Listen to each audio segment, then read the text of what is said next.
Here's how to make your mum believe that a friend has died.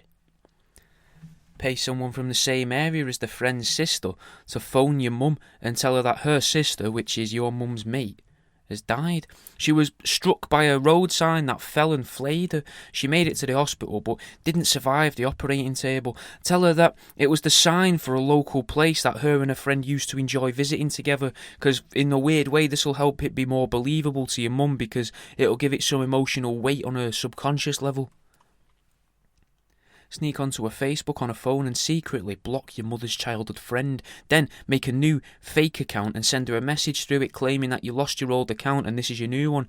Say some stuff that in your mum's eyes only someone close to her could know, or even better, claim that you lost your phone and you've had to make a new account and get a new number too. So now you've got yourself a little forked two-prong attack, the scorpion of manipulation, if you like. Then what you're going to do is you're going to start pocket dialing her, right?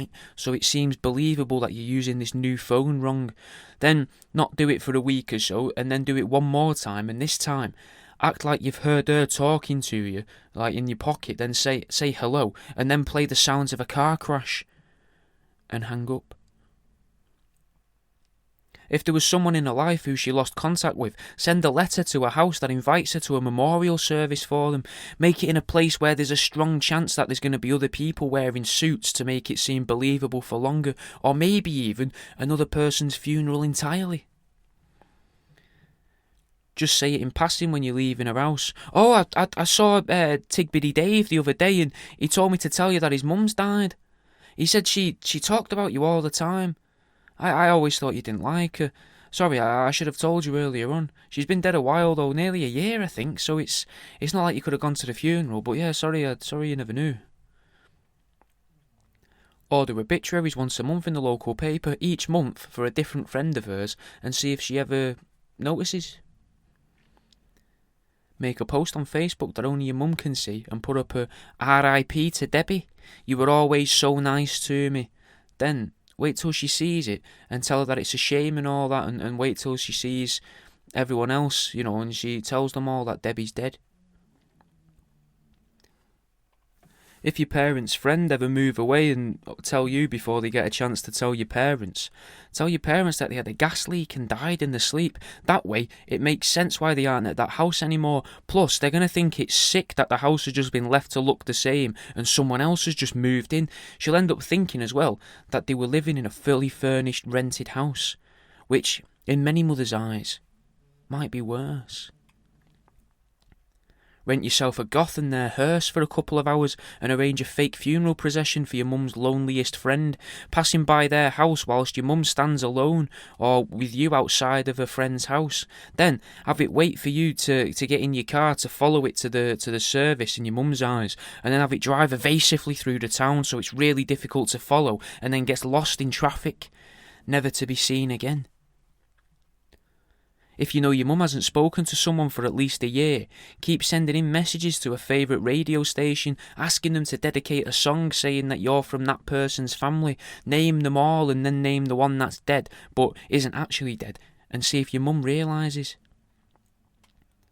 Send a letter to your mum that invites her to the dispersal of a friend's estate, making her think that not only a friend has died, but they've left her something in their will, both getting her disappointed and excited, and eventually disappointed and relieved. And that's the end of this week's Here's How. Alright mate, just a quick little advert for myself. If you're enjoying this, fucking join the Patreon, mate, if you can.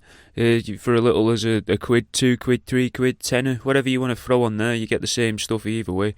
Obviously it's nicer if you put like 3 quid on rather than a quid, because I'll only get like 75p out the quid, but still it's 75p more than what I'm getting now.